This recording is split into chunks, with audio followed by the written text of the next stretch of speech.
certaines formes extrêmes du progrès social, comme le féminisme radical, peuvent parfois ignorer les différences biologiques et sociales entre hommes et femmes.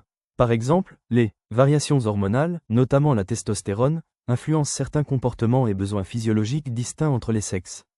Ces différences, loin d'être des obstacles à la justice, peuvent être prises en compte dans une approche équitable des rôles sociaux.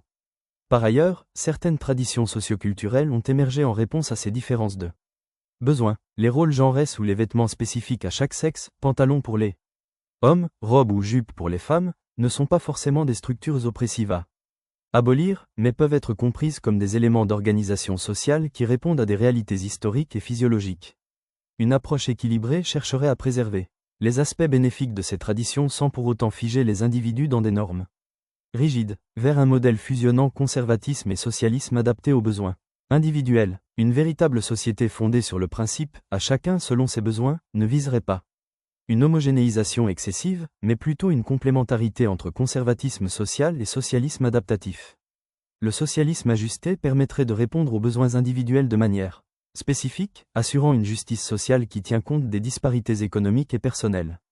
Le conservatisme social, quant à lui, maintiendrait une organisation respectueuse des groupes et traditions, garantissant une cohésion sociétale et un ancrage culturel essentiel. Ce modèle hybride éviterait les excès du progressisme radical tout en garantissant une réponse pragmatique aux besoins réels des individus et des collectivités.